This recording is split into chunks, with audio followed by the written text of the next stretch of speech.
The Halloween season is upon us, and with that, the holiday specials of the past are popping up on our TV screens in an attempt to get us in the Halloween spirit.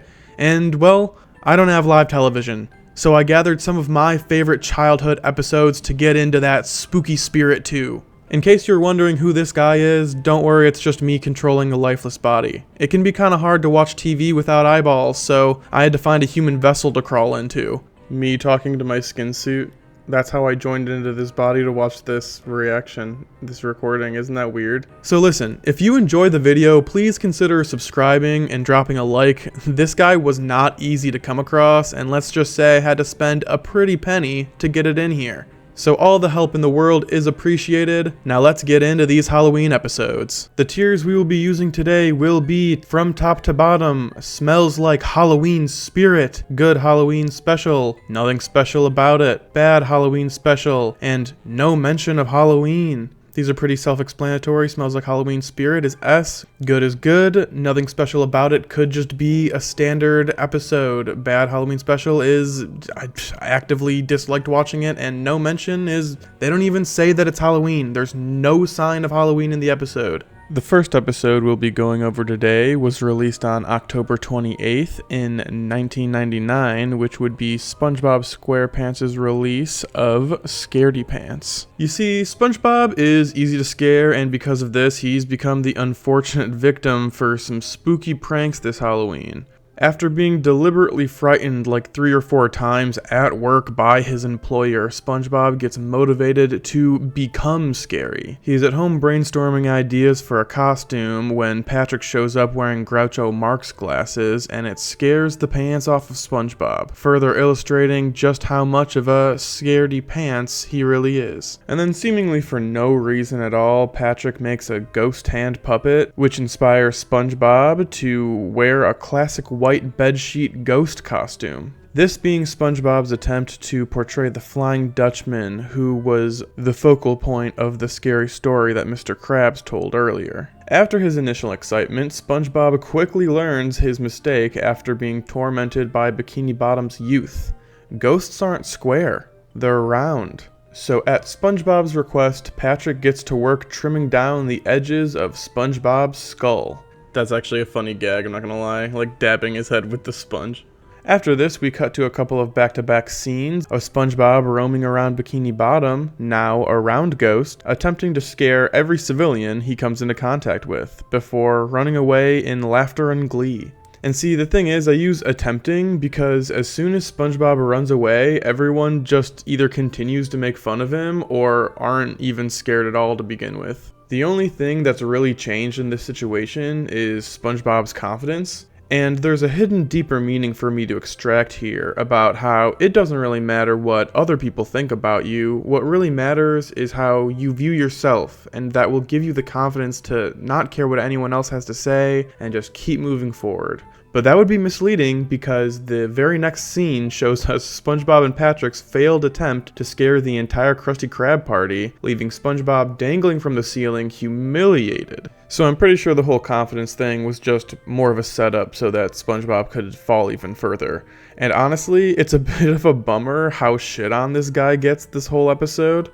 Like, SpongeBob is such a disgrace to horror and Halloween in general that the actual Flying Dutchman makes his on-screen debut just to knock SpongeBob down a few more pegs and tell him just how bad his costume is. And like, dude, it's not that serious, just let him live his life. There's at least one character in every one of these Halloween specials that's dressed up in exactly this same ghost costume, so maybe a little bit of an overreaction, Dutchman. Anyway, the episode resolves itself when the Flying Dutchman takes SpongeBob's costume off, and it is revealed that SpongeBob's entire brain is just exposed to the whole world, making everyone run in fear, including the Flying Dutchman, thus fulfilling SpongeBob's desire to be scary, while also creating one of the worst examples of cartoon body horror I've ever seen. Cool. Overall, I think this was a good episode to start with, a classic example of what a Halloween special is expected to be.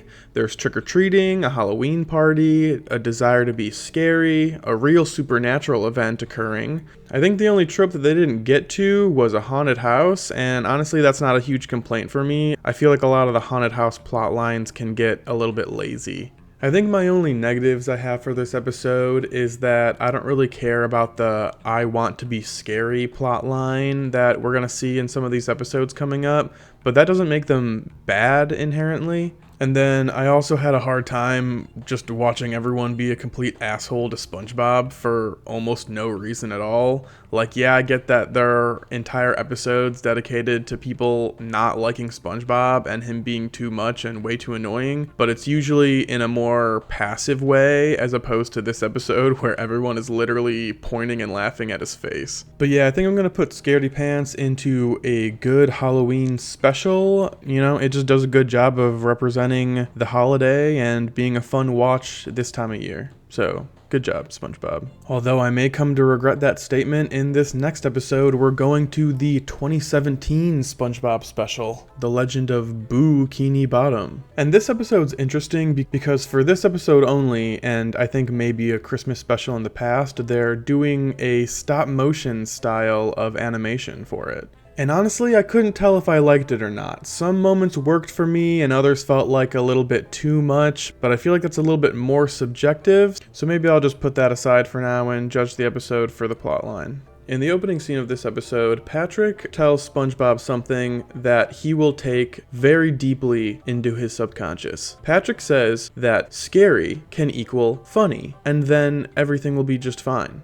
Prank YouTubers for the past 15 to 20 years. We then proceed to go on an 11-minute montage of SpongeBob going to every single one of his friends' haunted houses and just laughing his ass off the entire time, disappointing his friends, and just kind of being an asshole in the process. This sequence continues until the Flying Dutchman shows up and takes him on a haunted house ride in his ghost ship. And yes, SpongeBob continues to just laugh his ass off the entire time. And like at a certain point on the ride, SpongeBob starts to actually get scared because he sees the spirits of his friends that the Flying Dutchman took out of their bodies and put in cages.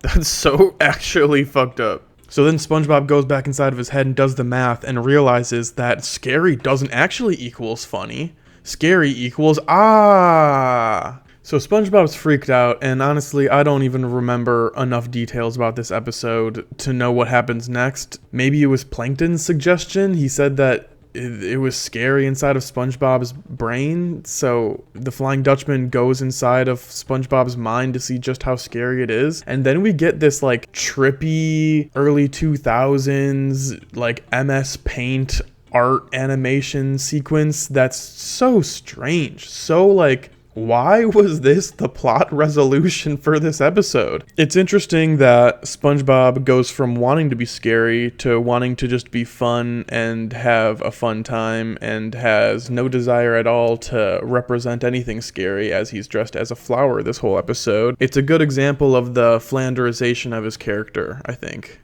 But yeah, overall, this one was hard to get through. It's not the worst example of what a special could be, but it did not need to be the full 22-minute length. It could have been a traditional 11-minute episode. SpongeBob and Patrick going through all the haunted houses and laughing because scary equals funny could have been super streamlined down, maybe even just like a short clip by clip thing of it happening, and then, you know, I don't know. The Flying Dutchman's inclusion in the episode is always good. I think he's a good Halloween episode staple because he is scary, and I love the idea of his ghost ship and everything. The resolution was weird.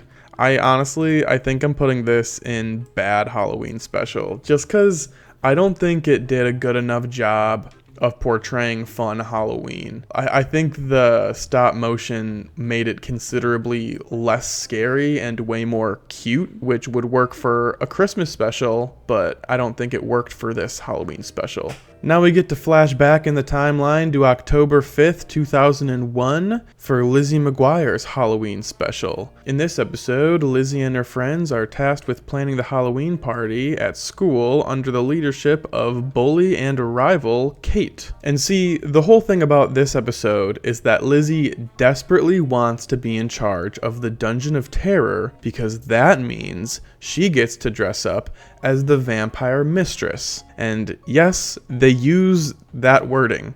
They also refer to the costume as a dungeon mistress at some point. And you know, call me old-fashioned, but I'm not sure that's an appropriate costume idea for a middle school party. But I mean, what do I know? Anyway, Kate tells Lizzie she can be the vampire if she cleans the janitor's closet, which is where the dungeon will be set up. And let me tell you, this cleaning task is bordering on child labor laws because how did that closet even get that messy? Lizzie enlists Gordo for help and they finish the job after a quick cleaning montage. And now that that's out of the way, it's all smooth sailing for Lizzie now, right? Well, no. Kate tells Lizzie that she thinks the dungeon mistress should be someone who's attractive and that Lizzie can be the clown handing out balloon animals instead. So Kate manipulated Lizzie into cleaning out a disgusting janitor's closet and then took the reward from under her nose, and she gets absolutely no penalty for her power-hungry controlling behavior.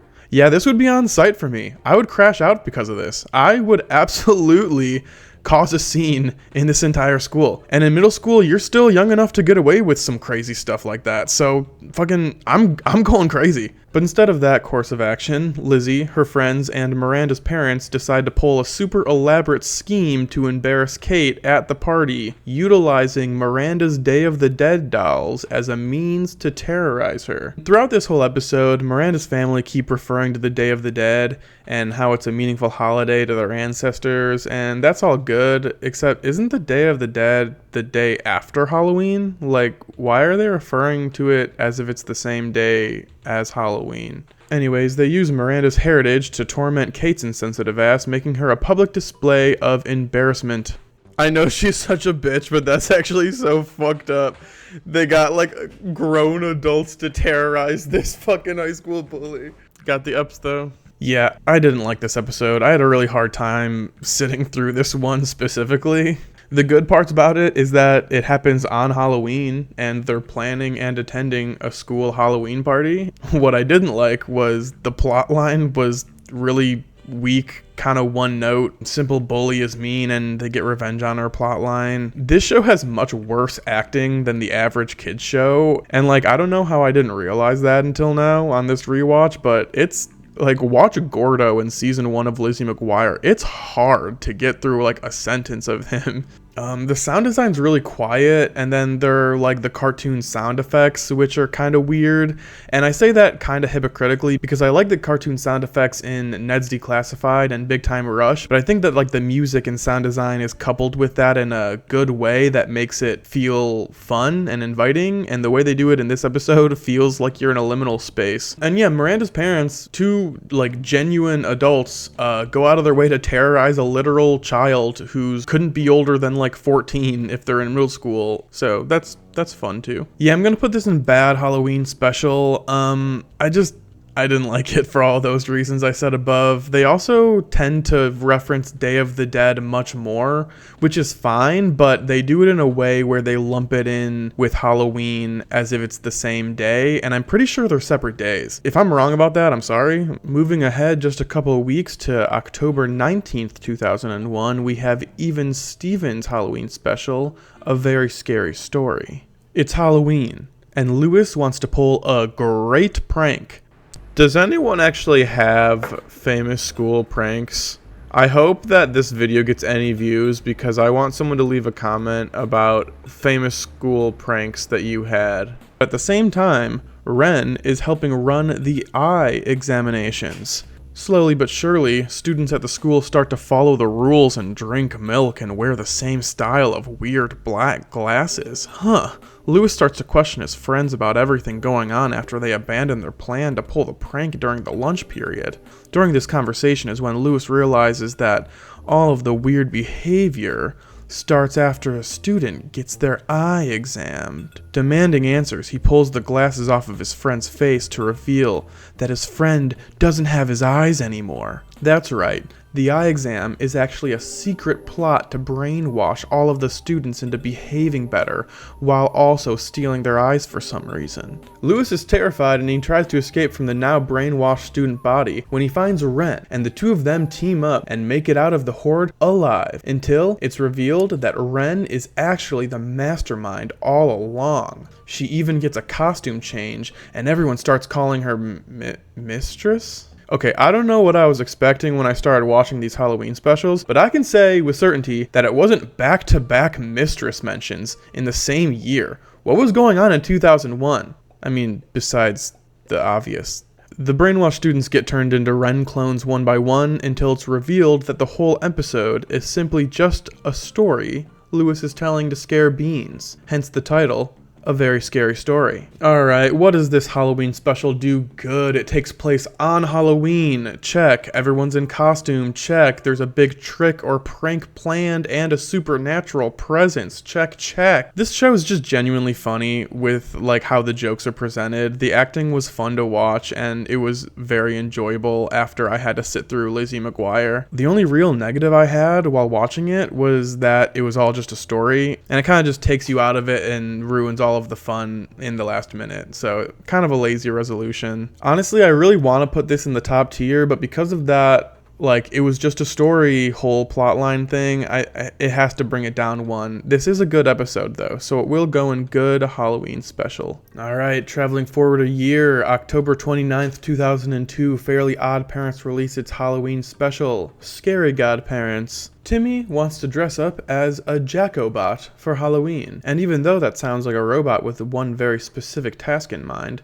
it's actually the villain from the Crash Nebula Halloween special that Timmy was just watching. That's right, he's watching a Halloween special while we're watching him in a Halloween special. Crazy how this show's going already. However, our young buck-toothed protagonist can't get that costume because only 4 exist, and they were given away in a contest that was rigged by the rich kids in town, who by the way are like absurdly rich. Like, I don't think I understood the extent of the wealth these families had, but I guess that's what you get when your last name is Bucks Aplenty. After a handful of Halloween mishaps, Timmy gets fed up with the unequal treatment, stating that if everyone's costumes were real and scary, then they could all get an equal amount of candy. Then he sings a song about it. Cosmo and Wanda grant his wish, and now he's a real mummy. When I watched this as a kid, I was always so confused why Timmy didn't change his costume before making this wish. He essentially turned himself into a completely rotted corpse with no real advantages. Like, put on a ghost costume so you can fly around and walk through walls, disappear and fly.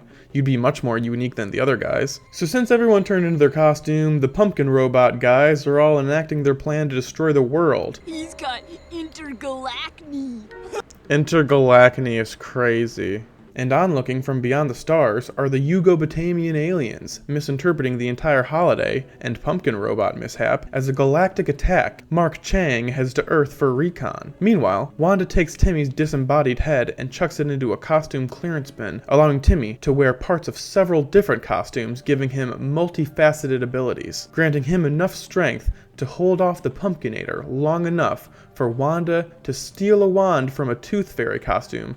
By the way, she lost her wand earlier because she was dressed as a nurse, and nurses don't have wands. But now she has a wand again, and she's able to poof the situation back to normal. But there's still the alien threat going on. So what does Timmy do? He confirms Mark's suspicions of war and tells him, yep, galactic domination is what planet Earth is starting, leading the Yugo-Batamians to launch a giant meteor at the Earth. Timmy ends up revealing that he knows that those aliens think that good is bad, so he knew that the meteor was actually just a piñata full of candy, leading to the episode's happy resolution. But hold on, I don't care what object it is. If it's coming from outer space with that intensity, it's causing at least some damage to the impact zone. And that's if it doesn't just like completely burn up in the atmosphere, it's just candy. This episode represents Halloween cartoons very well. The idea of becoming the costume you dress in is so good, because who wouldn't want to transform into a cool vampire or Scooby-Doo from Scooby-Doo. Trick-or-treating is represented, which should be a good thing, but honestly, I kind of have a gripe with it. Like, Timmy's main plot is that he isn't getting candy or having fun because his costume sucks and he's not rich. Has anyone watching this ever had that experience? When I was a kid, my brother's friend just bought a black mask and wore a black shirt and pants, and no one would bat an eye. If someone asked, he would say he was a shadow. I don't know who out there is gatekeeping Halloween for 10-year-olds, but if you're out there, listen, I just want to talk. Overall, this was a fun experience, and I will put it in a good Halloween episode. Moving on up to 2003, October 17th, when That's So Raven released its Halloween special, Don't Have a Cow. Alana, one of the mean girls, is having a huge Halloween party, but Raven and Chelsea are not invited due to Raven's past drama with her. I thought the whole school was invited. Nerds and dweebs and doofuses and geeks. You know and, what? Hey, Dad. Nerds and geeks and doofuses. He's so fucking funny, bro. Raven and Chelsea are both bummed about not getting an invite while they sit down to eat food, and it turns out that their meals were swapped and Chelsea, the vegetarian, accidentally ate meat. So now she's obsessed with apologizing to the cows of the world, and she's wearing a patch on her jacket that has a cow on it. Fast forwarding a bit to Raven's house, she pulls out a big chest of her grandmother's paranormal stuff, which includes a book of potions, spells, and incantations. After flipping through the pages a bit, Chelsea and Raven find a potion recipe that can grant any wish. The girls then proceed to make the potion in a big cauldron and attempt to use it to get invited to the party, which seemingly works when a hypnotized Alana calls Raven, inviting the two. Now, what proceeds to happen in the rest of the episode can only be described as a body horror fever dream. See, the potion worked, however, when they were mixing it, Chelsea's patch on her jacket with the picture of the cow on it accidentally fell into the cauldron, and because of this unwelcome addition to the recipe, Raven and Chelsea slowly start to transform into cows against their will.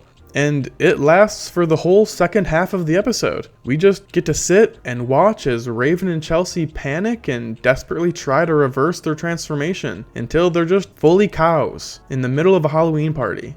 And then we come out of a vision, and we're all the way back at the start of the episode when Raven and Chelsea are eating sandwiches. So Raven switches their meals so that Chelsea doesn't have to eat meat and then get the patch and then drop it in the cauldron and then transform into cows. Good save, Ray. But are we meant to believe that if she didn't do that they were just gonna be fucking cows for the rest of their lives? Was there no reverse to that situation? This story is just so one note and weird for what you'd expect from this show. Like, usually I feel like there's a lot going on in the A plot with Raven and friends to like keep you invested in what's happening. I'm not really touching on the B plots a whole lot here, but the strongest parts of this episode did come from the B plot with Corey and his dad. It's a simple story of a kid wanting to go trick-or-treating with his friends instead of with his parents this time, and the dad coming to terms with it. But the back and forth chemistry between these two makes it pretty obvious how they got their own spin-off show. I'm definitely putting this one in worse than usual. Bad representation of Halloween. Like, there isn't even really much that makes this plot meant for Halloween. Like, in theory, it could be any party they were going to, and the Halloween plot point doesn't feel as relevant. So yeah, I think this is going down to bad Halloween special. Just a handful of days later, on October 29th in 2003, The Adventures of Jimmy Neutron Boy Genius released its Halloween special, Nightmare in Retroville. It's Halloween, and the boys don't know what they're dressing up as yet, until Jimmy shows them his cool new invention, the Neutronic Monster Maker, a machine that can transform you into any monster you want to be. Carl chooses to be a vampire because they have capes, and capes are cool.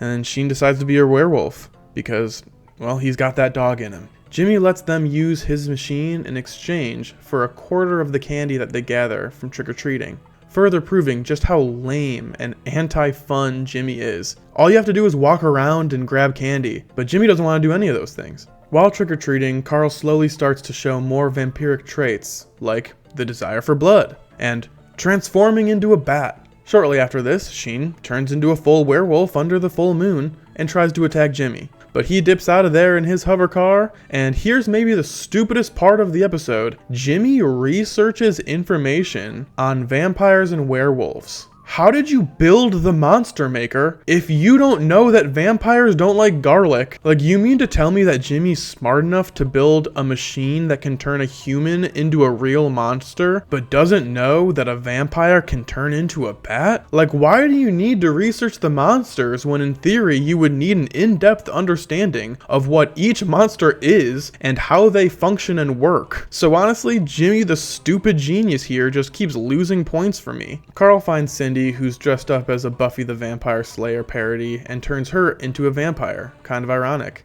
Sheen does basically the same thing when he finds Libby, but you know, into a werewolf, not a vampire. You get it. The monsters start chasing Jimmy, eventually running into each other and starting a werewolves versus vampires versus Frankenstein war. The Frankenstein is Jimmy's dad. He accidentally transformed himself while he was checking out the fucking lab. Is that Michael Jackson? While fighting, they realize that monsters should stick together and team up against the humans. So the horde starts chasing Jimmy again. Jimmy flees to his lab, fixing the monster maker so it doesn't take over his DNA, and then he uses it to transform himself into Octopus Man, the monster from the movie his dad was watching earlier. And oh man, I wish I never saw this image in my life, but here we are. Anyways, Octopus Jimmy grabs all the monsters and turns them all back into humans, and then the episode ends on a clip of Octopus Jimmy strolling through town, ringing multiple doorbells at a time with his many arms. Wonderful. This episode is very one note, and the resolution doesn't feel like it would work. It's not exciting. It happens very quickly, and it's just, I don't find it satisfying personally. I think I'm putting this episode into the nothing special tier because honestly every plot point is something that could and would be happening in a standard Jimmy Neutron episode. I truly think the only thing making this a Halloween special is the fact that they're out trick-or-treating. The monster machine is some bullshit Jimmy would craft up on any random Tuesday. On Halloween Day in 2003, the Grim Adventures of Billy and Mandy released their Halloween special, A Jacked Up Halloween. In the beginning of the episode, Billy, Mandy, and Grim gather together to go trick-or-treating. I'm Hamlet. That's To funny. be or not to be. I would have never gotten is that the joke question. as a kid. That's a good bit.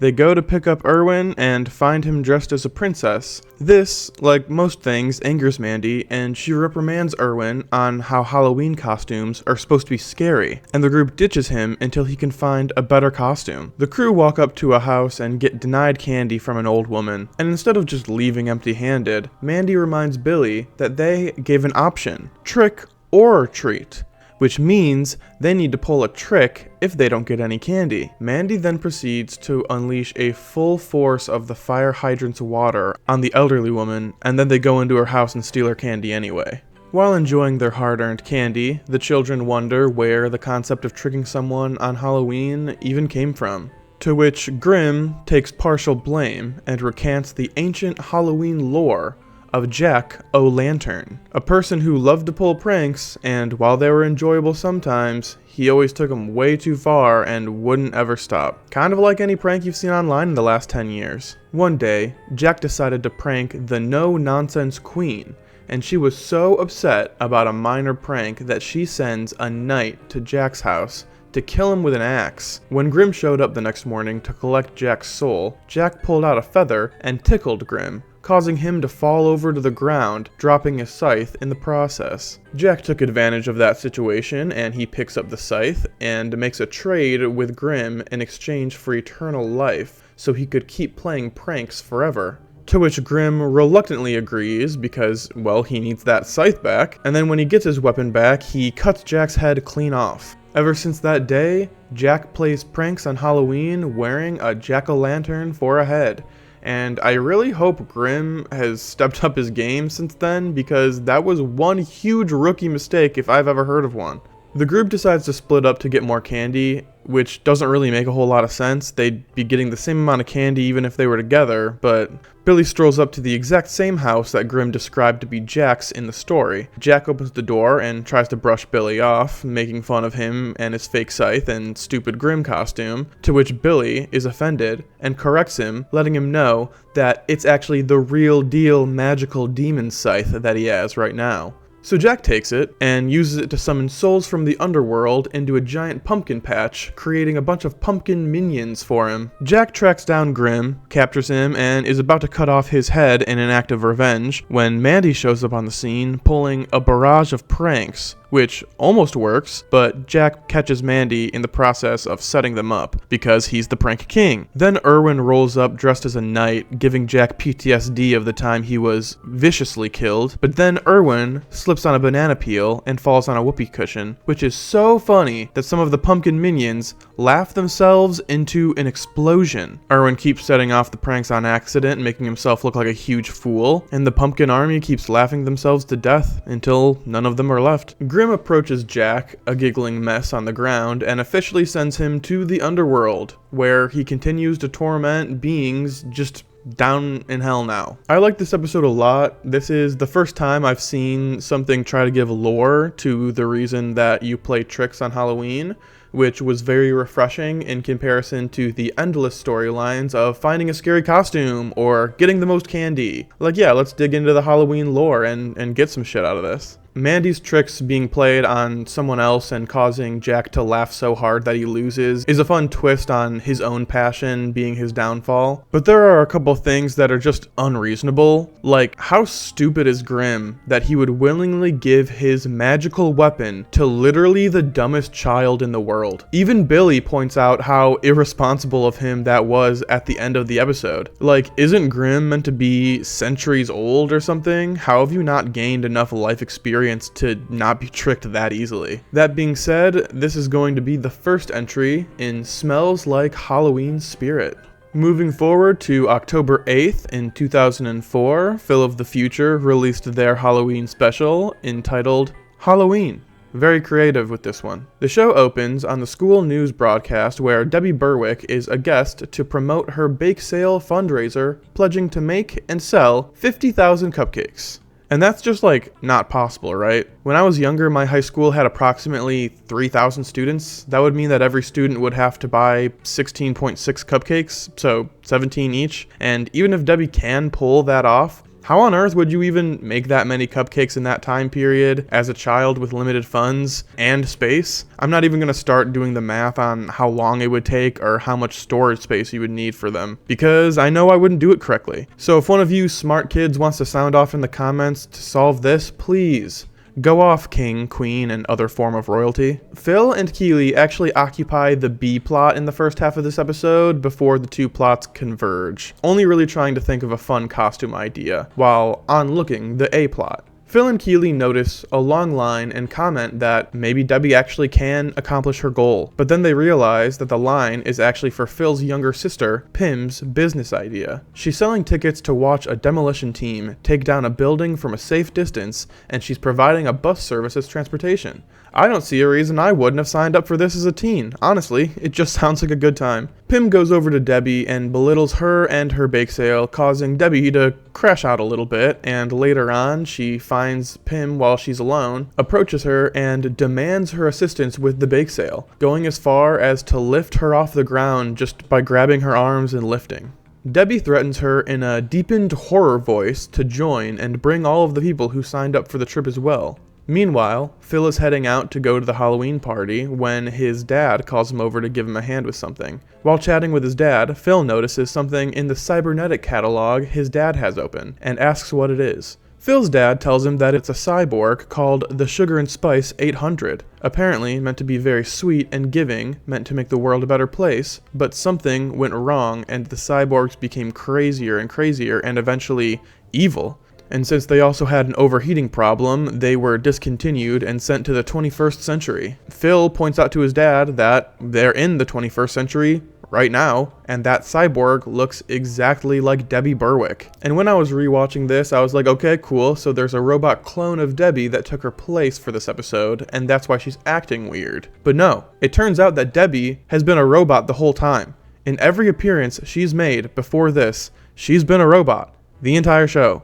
We'll come back to that in a second. Phil and Keely are at the Halloween party and find that no one else is in attendance. They go explore to see what's going on when they hear a drum beat. They follow the sound to a room where several students are mass producing as many cupcakes as possible, with Pim overseeing the process. Bathroom breaks are being refused as Pim points to the camera, reminding them that they're all being watched. Pim pleads for help via cupcake messages to her brother, and Phil and Keely leave the classroom to try and come up with a plan.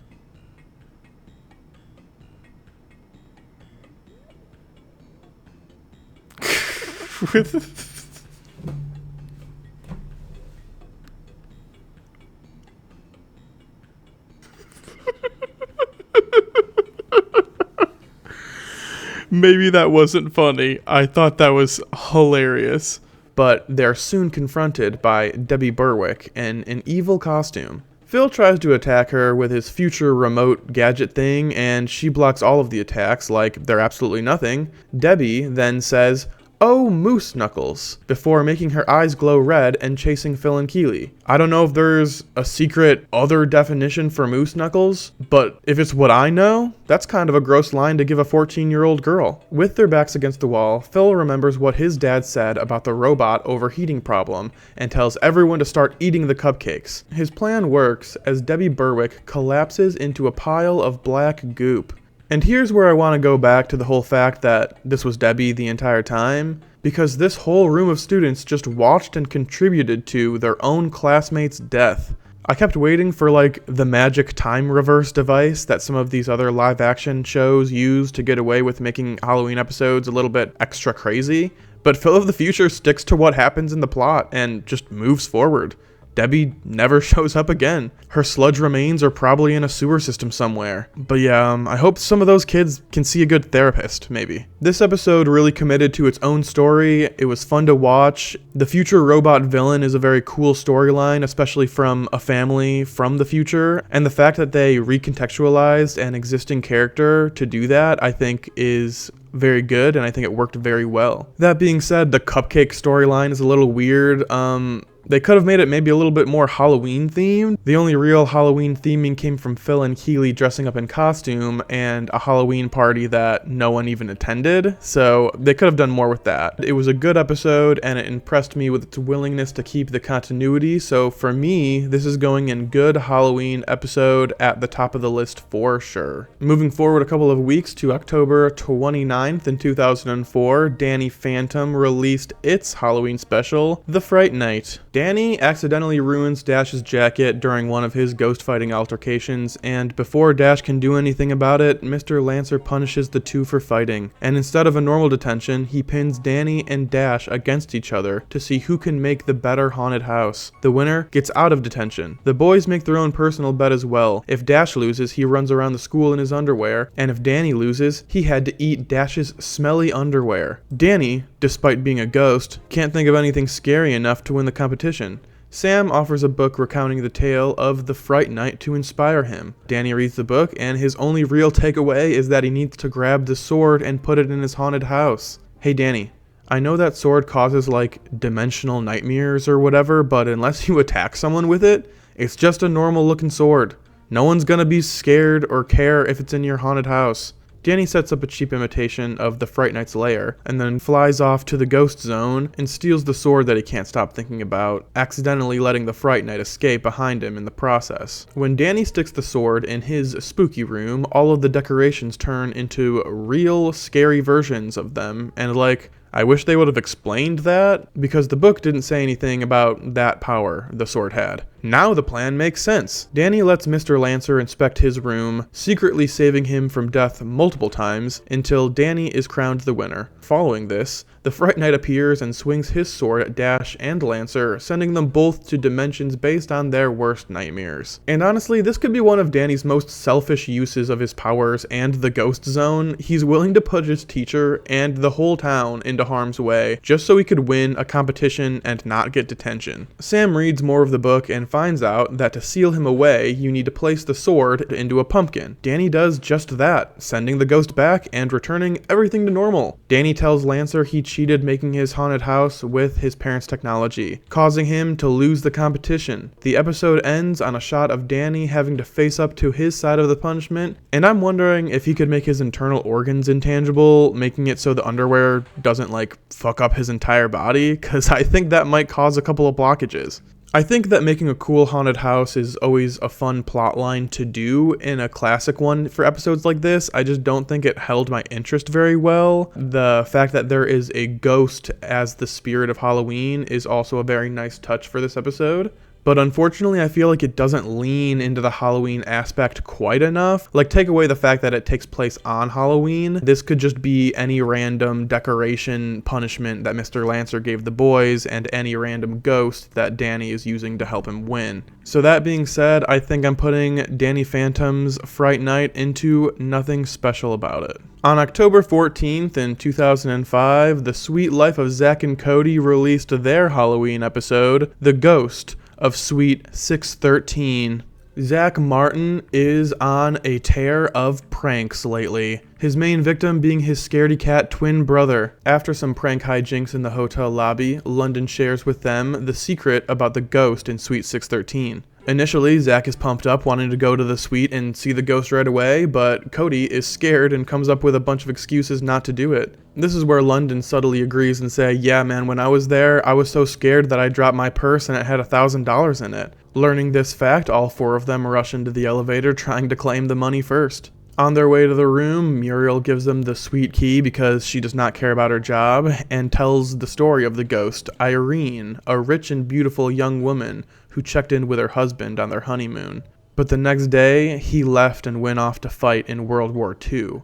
Irene waited for 3 years, but he never came back. It turned out that he had met an Italian woman, and they opened up a pizza parlor in Naples. After finding this out, Irene grew angry and in a fit of rage threw the silver hairbrush that her cheating husband gave her into the mirror. As it shattered, one of the flying mirror shards cut her by the throat and she died. The crew walk into the suite and see that Irene's picture is still up on the wall, and for some reason there's a gargoyle statue on the balcony outside, so it's kind of fun too. They find the purse on the ground, but the money isn't there, leading London to curse the ghost under her breath. Mr. Mosby hears all of the screaming and noise complaints and shows up to the room telling them that they all have to get out of there. And they're like, right, yeah, because of the ghost. And Mr. Mosby's like, come on guys, there's no ghost in here, you just need to leave because you're being too loud. And then they're like, oh, okay. And then Mr. Mosby drops the, now let's get out of here before she gets pissed off at us, recounting his tale about how he got scared by the ghost when he used to work there, causing him to injure his leg, ending his promising ballet career. Immediately following Mosby's story, Zack jumps up and scares the entire crew. They all leave the room, and then Zack and Cody go back to their suite and discuss the validity of the ghost being there. They both bet each other that they could last overnight in that suite, and their mom agrees to let them do it under the supervision of London and Maddie. During the course of the night, Arwen arrives and detects paranormal activity in the room, while Esteban comes and holds a seance that might be a little bit offensive. You guys tell me if Esteban's seance was offensive. I just know that it was fucking terrifying. Is Esteban getting paid to be here and do this?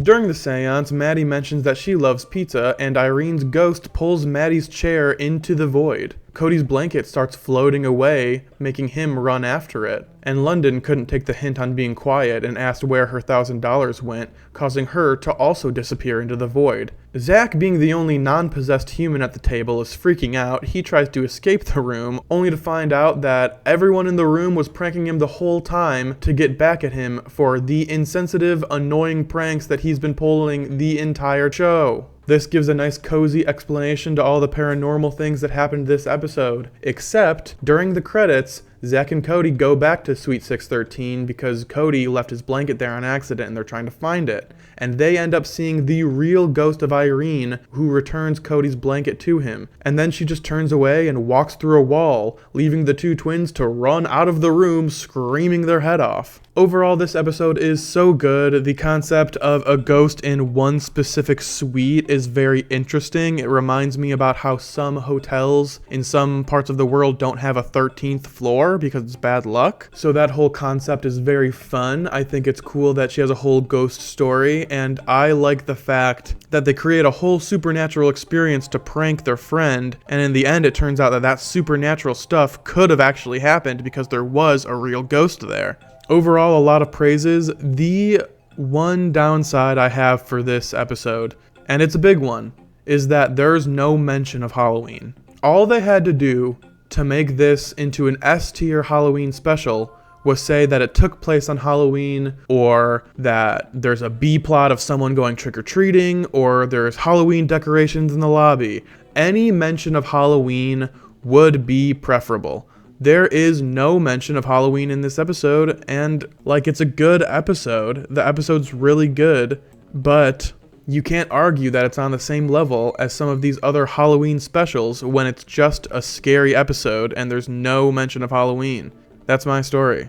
Eddy's pissed off that he got detention on Halloween, but his attitude turns around pretty quickly when he pulls out a map that his brother left him to a place called Spookyville. Gotta be careful with the name of that village, Eddy's brother. If they go there, Eddy thinks that they'll get more candy for some reason. I guess I have to be the one to tell these characters. Listen up, guys.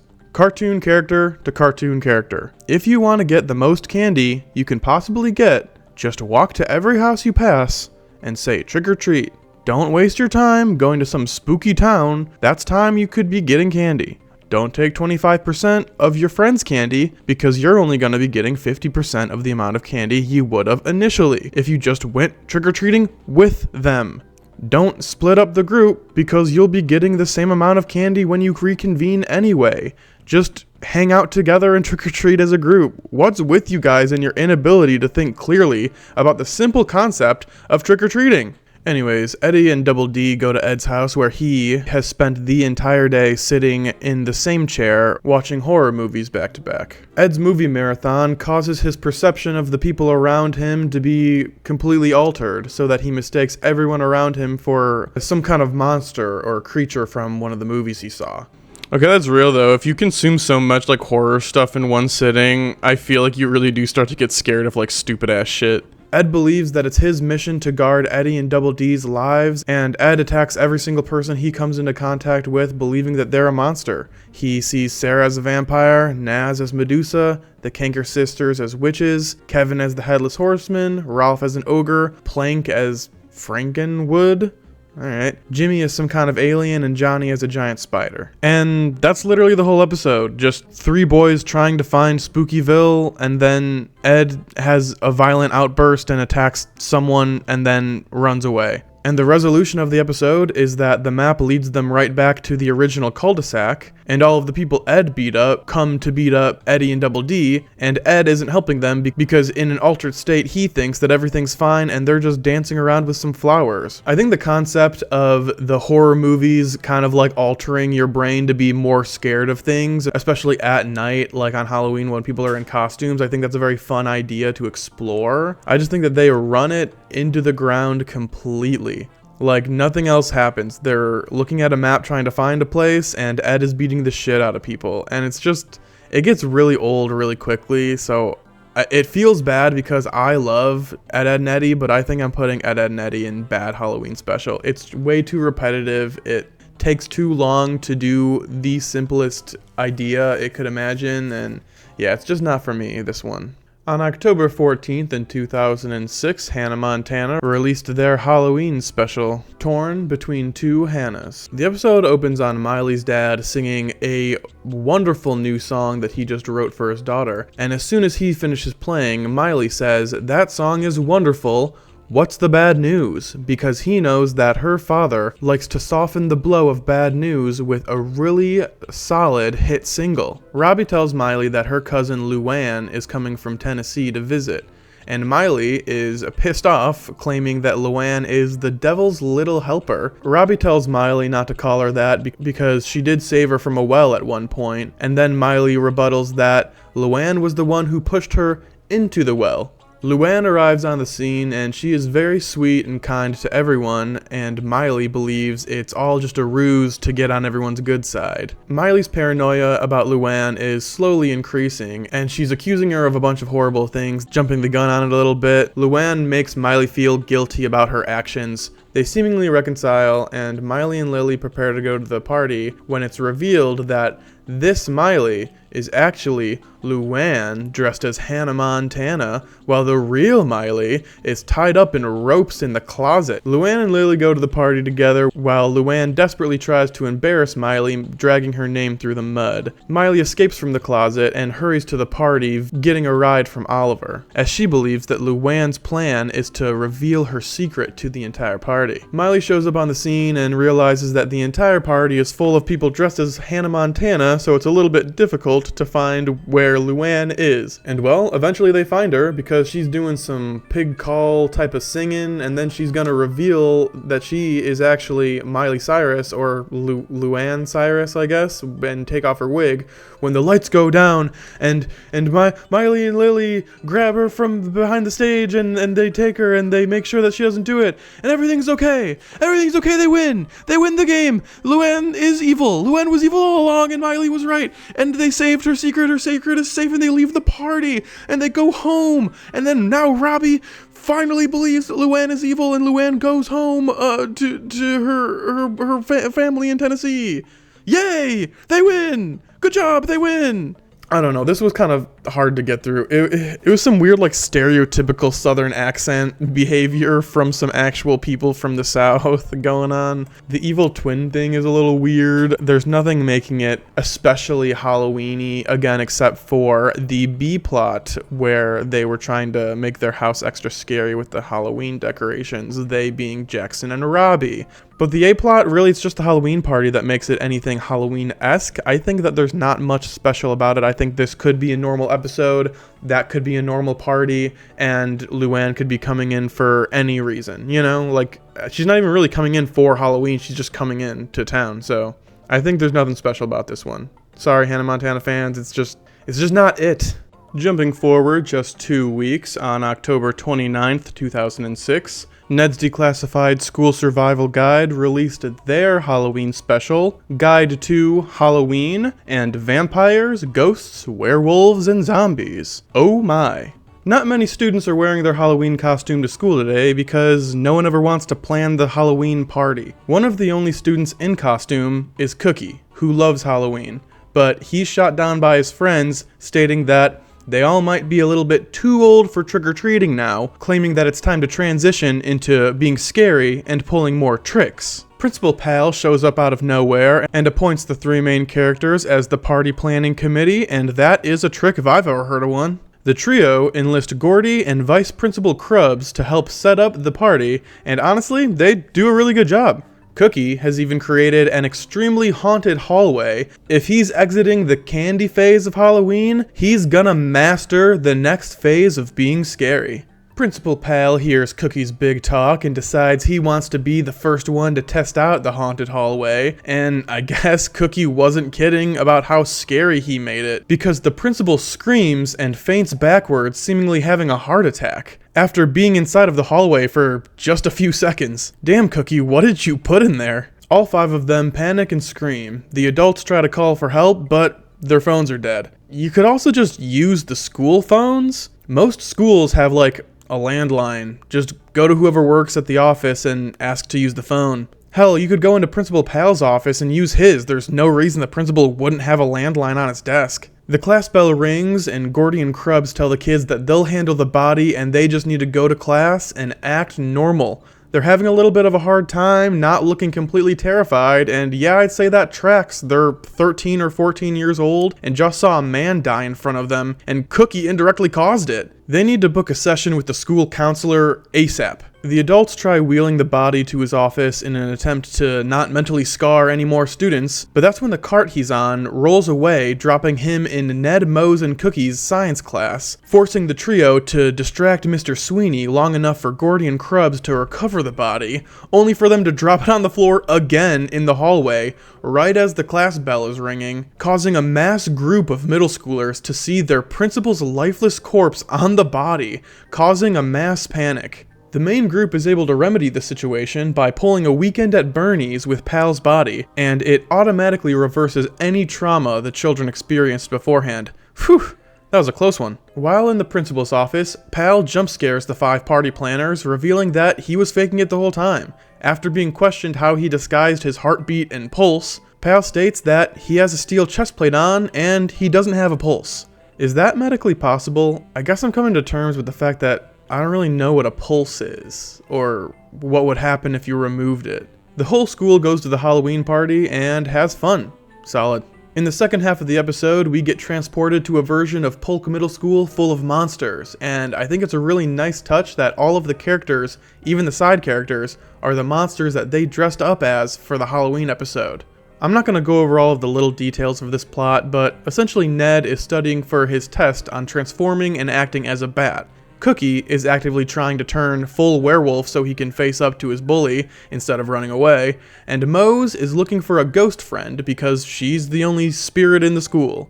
The episode eventually wraps up with Gordy destroying the entire school with dynamite in an attempt to kill the weasel, and he succeeds at killing everyone in the school, causing the entire student body to become ghosts. So now Mose has ghost friends. Cookie already finished his werewolf plotline, and now Ned has to study for a completely different kind of test centered around walking through walls. But none of that matters because it was all just Ned's sugar-crazed dream. Overall, I think this is a good representation of Halloween, and I'm probably going to end up putting it in Good Halloween Episode. The first half of the show is a lot of fun to watch, if not a little bit cruel to put the characters through that kind of intense panic, but it's a fun watch and the jokes still land. The following year, on October 20th, 2007, iCarly would release its Halloween special, I Scream on Halloween. Carly and Spencer wrongly get mail delivered to their apartment, so Carly has to go to the lobby to give it to the weird doorman. But Lubert, the doorman, emphatically tells her that it's impossible and no one's lived in the apartment for 15 years because it's haunted. This gives Carly the bright idea to host their Halloween special webcast in apartment 13B to see if it's really haunted. I'm getting some Sweet Life of Zack and Cody flashbacks here. They get all of their stuff ready and Sam picks the lock to the apartment and they go ahead and set up for their show. We're live, chat. Chat, we're live, chat. Chat, happy Halloween, chat.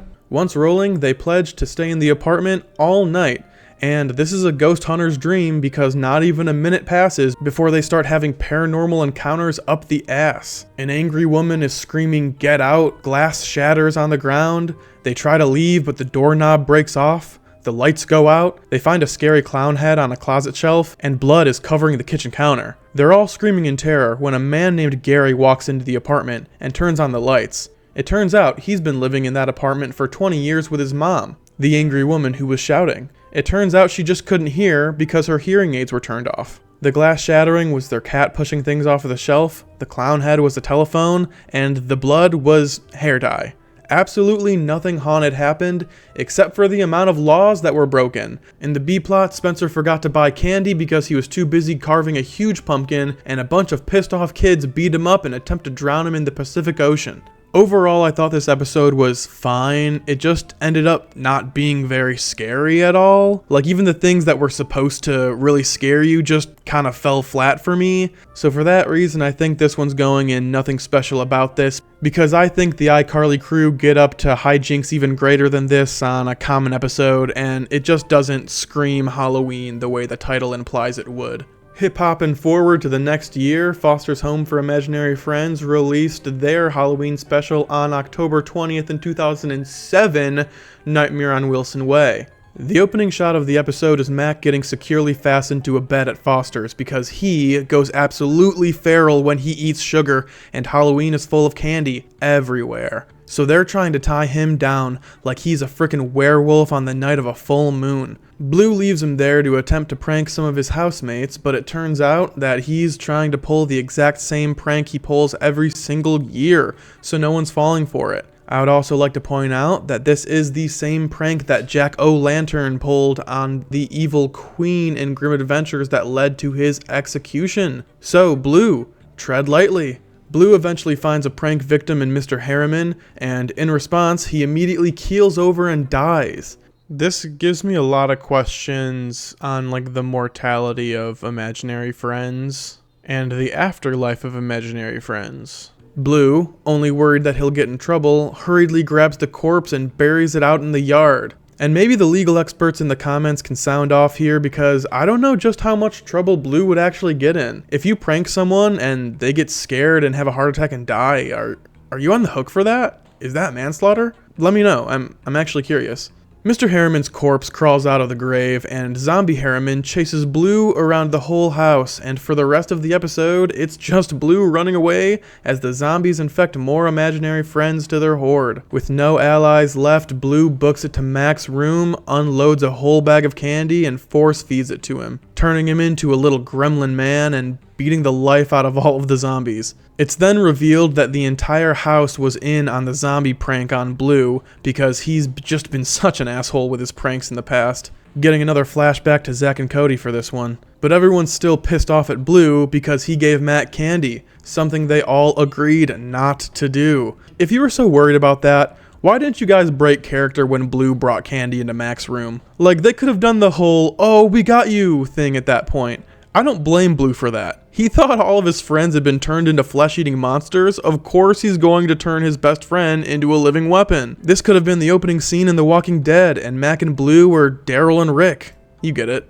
I liked how they used Mac's pre-existing sugar rush craziness as a plot device in this episode. I think that was very fun and creative. I really liked the Halloween costumes that the characters were wearing in this episode. They felt a lot more creative than the typical werewolf, ghost, vampire costumes. Like, we had some variety here.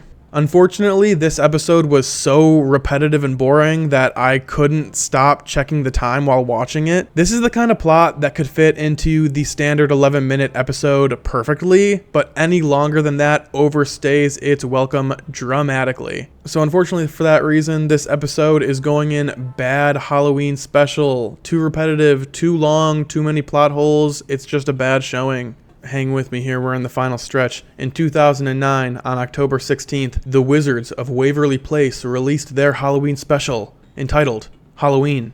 Very creative. The Russos are holding their annual haunted house, and this year, if it isn't scary enough, they won't be able to do it anymore. The group brainstorms on how to make it really scary this year, and Alex suggests using magic to bring real ghosts to the party. Jerry agrees as long as the ghosts aren't too scary and as long as they don't tell his wife Teresa. So Alex and Harper go to the ghost world while the family's decorating the sub shop. And it's implied that to get there, they went to a graveyard and dug 6 feet down. Is that just any graveyard? And no one saw them digging a hole at the graveyard in broad daylight? Alex and Harper bring back 3 ghosts that are a little more goofy than scary. And after their poor display at the haunted house, Teresa hints that maybe they can get real ghosts to help make the place really scary. To which the family admit that these are the real ghosts.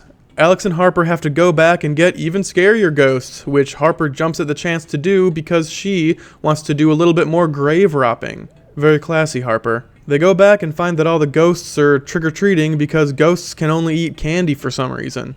In that moment, Justin's old boogeyman named Mantooth comes back, and Alex hires him for the haunted house. She uses the word hired, but she doesn't pay them or give them a choice really, so this feels a little bit more like spiritual servitude, no?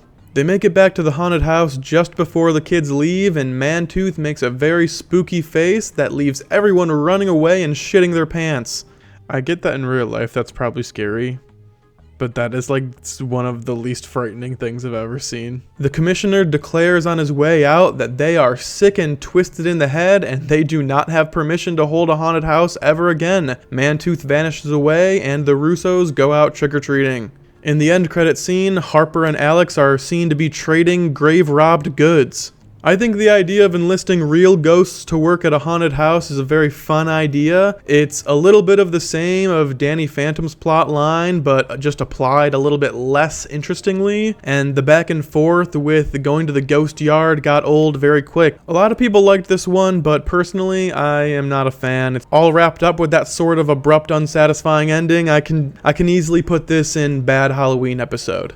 And now fast forwarding to present day on October 3rd in the year of our Lord and Savior 2025, we have Wizards Beyond Waverly Place's Halloween special, Spells Like Halloween Spirit. Justin's sons are desperate to get back at Billy for pranking them, and since it's Halloween, it's the perfect time to pull some pranks. But the recipient of their trick is actually their father, Justin, who hates tricks. The rest of this episode's B-plot consists of those 2 boys trying to prank each other and accidentally pranking their mom instead, so more of the same opening scene, essentially. And since I probably won't mention them again, I'll just say that the kid who plays the older brother had me laughing. He's one of the first talented child actors I've seen in one of these shows in a very long time, so props to him. Billy wants to turn their house into a haunted house. She even hired real ghosts to partake in it, stating that Justin and Alex did it when they were younger, so she's sure it won't be a problem, referencing the last Halloween special we just watched. She then asks a grumpy, sleep-deprived Justin if it's okay that she has the haunted house there, which he passionately tells her no. He then promptly goes back to sleep, and Billy says that Justin is being a real Halloween Scrooge. Apparently, the Christmas Carol is ripped off of the Wizard World's A Halloween Carol, with the exact same story, just about Halloween spirit instead. This idea inspires Billy to help bring back Justin's Halloween spirit by taking him to Halloween present, future, and then past. Billy, what is this? Billy, what is this? The line delivery on that was very silly. Billy, what is this?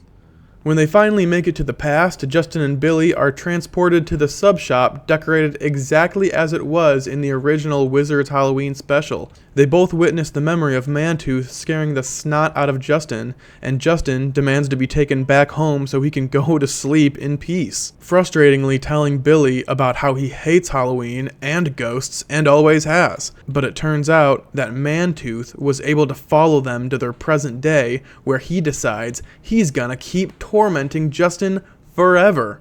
Justin repeatedly gets scared until Mantooth realizes that he can also scare the rest of his family too. He goes to frighten Billy, and this is when Justin finds the courage to stand up to Mantooth, stating that he can be scared all he wants, but he won't let his family experience the same trauma that he did, officially making Mantooth stand down and concluding the episode with a heartfelt message that even if he's scared, Justin will always be there to protect Billy. And man, this episode hits so much harder than the original Wizards one, just because they add in emotional stakes instead of just playing Justin's fear off for laughs. I will say it's a little bit silly that Mantooth kind of just decides he doesn't want to be mean and scary anymore, which isn't the best way to conclude an episode. This is definitely a good Halloween episode. I think the only thing keeping it out of the S tier is that it focuses a little bit too much on the references to the original episode, and Billy's friend is so annoying that I couldn't in good conscience put it in S tier.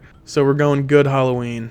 Wow, that was a lot of Halloween. Please leave a comment if I missed your favorite Halloween special, and while you're commenting, you might as well like the video and maybe even subscribe if you're feeling extra scary this year. Also, I don't know if you've noticed the little join button that popped up down below here. I just wanted to turn that on in case you guys wanted to go the extra mile in supporting my videos. It's just kind of the standard perks, video a day early, and if you do join, I will draw your profile picture, and it will be a very poor drawing because I'm not a good artist, but I will draw your profile picture for you, and that will be the picture that I include in the shout out. And I'm hoping that you guys have the most wonderful Halloween. See ya.